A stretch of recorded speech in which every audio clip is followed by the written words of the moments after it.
Muy buenas noches, mi nombre es Juan Henao, profe Jenny.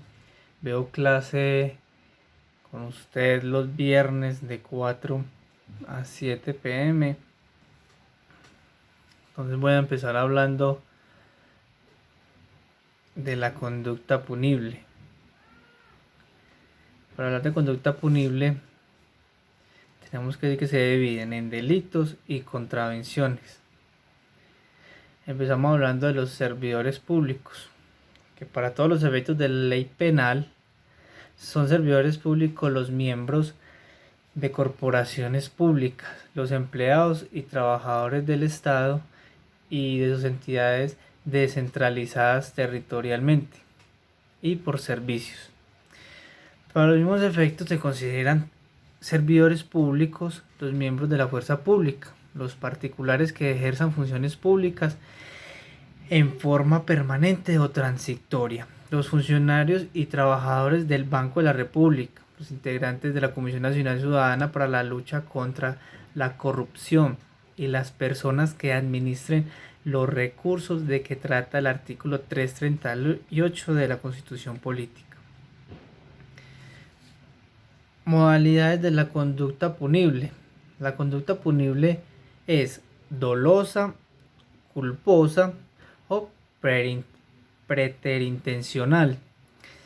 La culpa y la preterintención solo son punibles en los casos expresamente señalados por la ley. Vamos a empezar hablando de cuando la conducta es dolosa. Cuando el agente conoce los hechos constitutivos de la infracción penal y quiere su realización. También será dolosa la conducta cuando la realización de la infracción penal ha sido prevista como probable y su producción se deja librada al azar. La culpa, podemos decir la culpa que la conducta es culposa cuando el resultado típico es producto de la infracción al deber objetivo de cuidado y el agente debió haberlo previsto por ser previsible y habiéndolo previsto confió en poder evitarlo. La conducta es preterintencional cuando su resultado siendo previsible excede la intención del agente. La conducta también se puede dar por acción o omisión. La conducta punible puede ser realizada por acción o omisión cuando tuviera el deber jurídico de impedir un resultado perteneciente a una descripción típica y no lo llevaría a cabo, estando en posibilidad de hacerlo. Quedará sujeto a la pena contemplada en la respectiva norma penal. A tal efecto, se requiere que el agente tenga a su cargo la protección del bien jurídico protegido o que se le haya encomendado como garante la vigilancia de una determinada fuente de riesgo, conforme a la Constitución o la ley. Son constitutivas de posiciones de garantía las siguientes situaciones. Cuando se asuma voluntariamente la protección real de una persona, de una fuente de riesgo dentro del propio ámbito del dominio, es decir, tener esa posición de garante. Cuando exista una estrecha comunidad de vida entre las personas. Cuando se emprenda la realización de una actividad riesgosa para varias personas. Cuando se haya creado precedentemente una situación antijurídica de riesgo próximo para el bien jurídico correspondiente.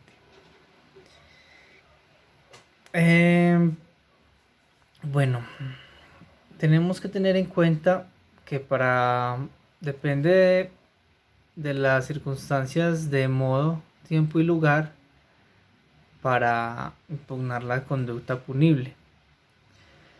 La conducta punible se considera realizada en el tiempo de la ejecución de la acción y en aquel en que debió tener lugar la acción omitida, y aun cuando sea otro el del resultado.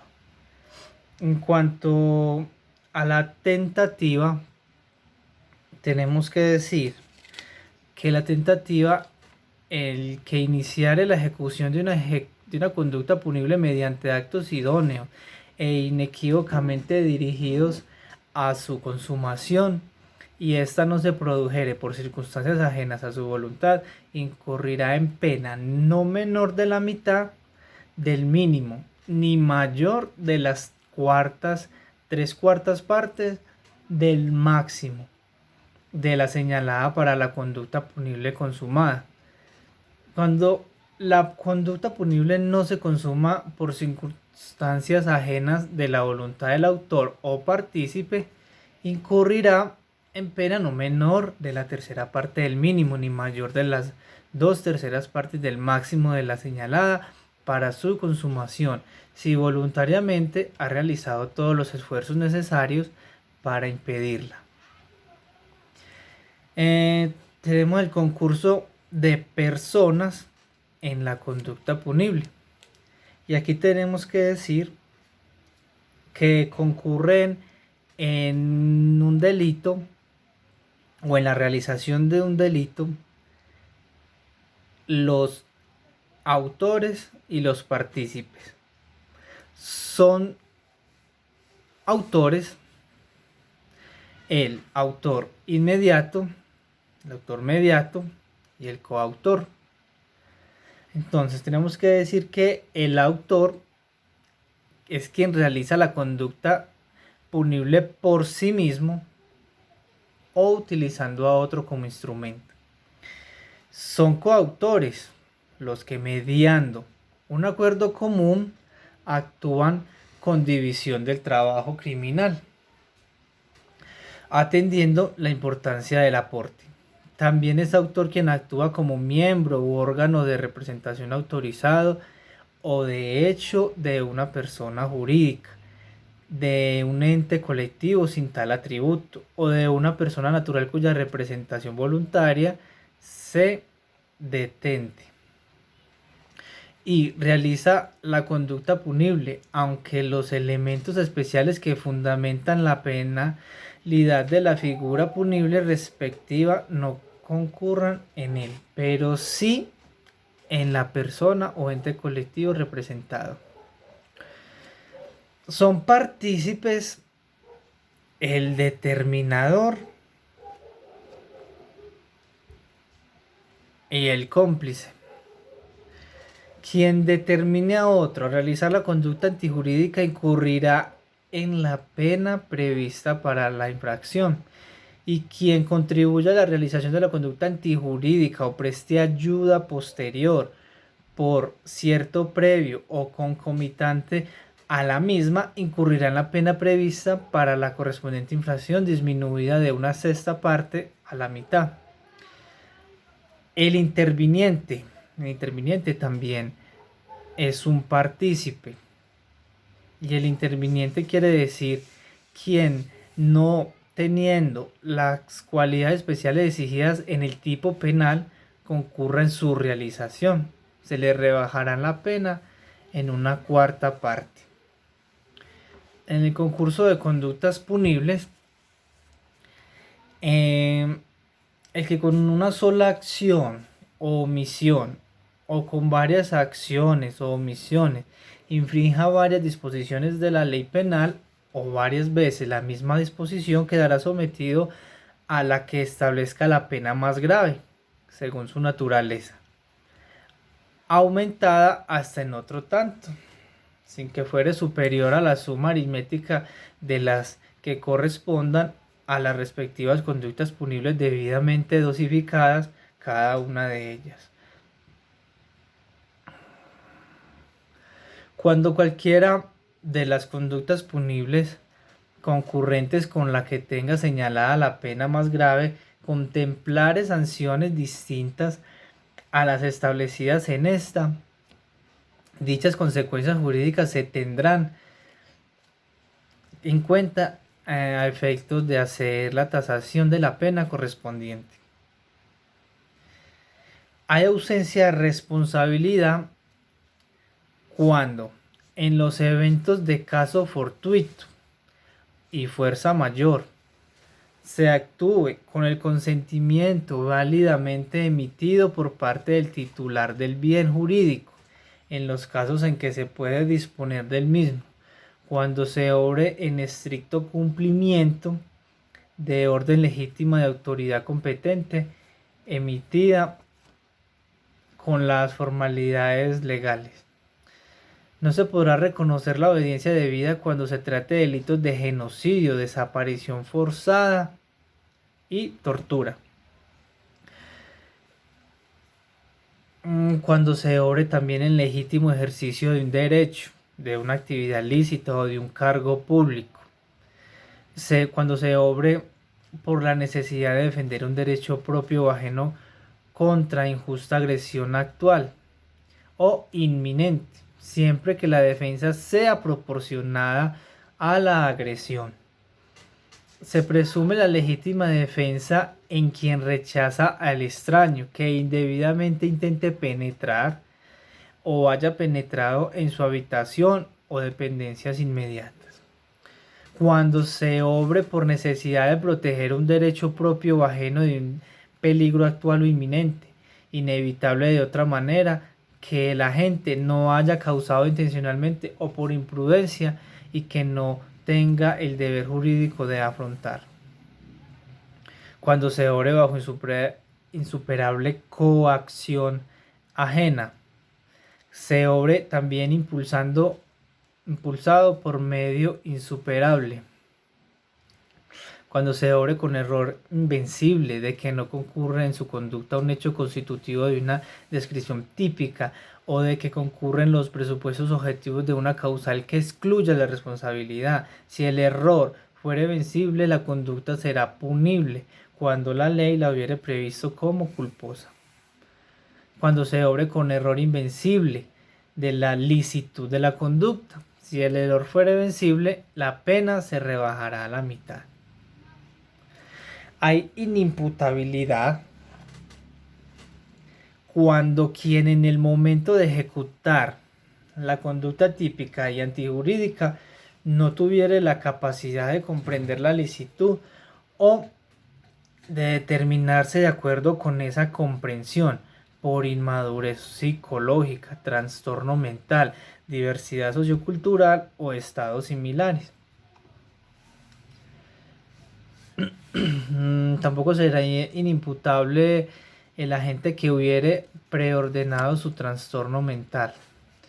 A los menores de 18 años estarán sometidos al sistema de responsabilidad penal para menores.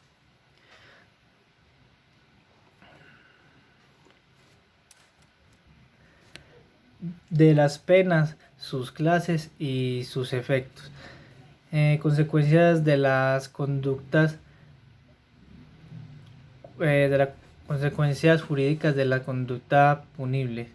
De las penas, tenemos que decir que las penas son principales, sustitutivas y accesorias. Las penas principales son aquellas penas que son privativas de la libertad. La pecuniaria de multa y de las privativas de otros derechos que como tal se consagren en la parte especial. Son penas sustitutivas, la prisión domiciliaria y el arresto de fin de semana convertible en arresto interrumpido es sustitutivo de la multa. La pena de prisión se sujetará a las siguientes reglas. Tendrá una duración máxima de hasta 40 años, según la ley 890 del 2004. Su cumplimiento, así como los beneficios penitenciarios que supongan la reducción de la condena, se ajustarán a lo dispuesto en las leyes en el presente código.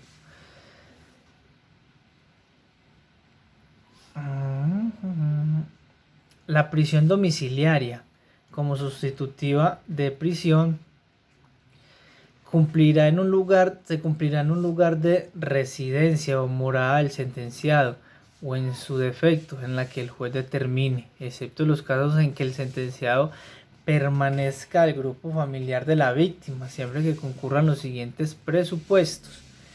Para que haya una prisión domiciliaria tiene que cumplirse que la sentencia que se imponga por conducta punible, cuya pena mínima prevista en la ley sea de 5 años de prisión o menos. Que el desempeño personal, laboral, familiar o social del sentenciado permita al juez deducir seria, fundada y motivadamente que no colocará en peligro a la comunidad y que no evadirá el cumplimiento de la pena, que se garantice mediante caución el cumplimiento de las siguientes obligaciones. Bueno, también tiene que cumplir una caución en las que el funcionario le solicitará al funcionario judicial autorización cada que vaya a cambiar de residencia, tendrá que observar buena conducta. Bueno, estos son los compromisos que deberá cumplir la persona que se va a prisión domiciliaria. Tenemos que decir que para que la conducta sea punible, se requiere que ésta sea típica, antijurídica y culpable. La tipicidad y la antijuricidad va más que todo que la tipicidad tiene que estar en la ley descrita, esta conducta tiene que ser típica. En la antijuricidad, que es poner en peligro un bien lesionado sin justa causa. Y la culpabilidad se puede decir que es más la voluntad que se tiene para cometer el delito. Prosigo hablando con el concurso de conductas, que son ideal, real, concurso de conducta aparente, en delito continuado, en delito masa, en concurso heterogéneo simultáneo o puede ser también sucesivo, y heterogéneo y concurso de conducta homogénea. Voy a explicar entonces el concurso de conducta ideal, que eso se da cuando el sujeto activo con una conducta afectó varios tipos penales. Todo esto siempre hay que tenerlo en cuenta de las circunstancias, de tiempo, modo y lugar. El concurso de conducta real es cuando un sujeto activo comete varios delitos en contra de varias personas en diferentes fechas, pero por alguna causa esos delitos terminan en un solo proceso. El concurso de conducta aparente es cuando un sujeto activo comete una conducta que puede ser de varios tipos penales. El delito continuado. El delito continuado es cuando un mismo sujeto activo, en un ejemplo podemos decir cuando este cajero del banco comete ese hurto sucesivamente, es decir, en varios días a una misma hora saca cierta determinada cantidad de dinero ilegalmente. En el delito masa se requiere un sujeto activo y también infringe varias veces el mismo delito, pero no puede, para que sea delito masa, no puede cambiar el modus operandi. En el concurso de conductas heterogéneas, cuando una conducta es cuando una conducta afecta varios tipos penales, jurídicos, tutelados, y se puede dar simultáneamente o sucesivamente. Simultáneamente, cuando heterogéneo simultáneo, cuando se cometen varios delitos, ¿sí?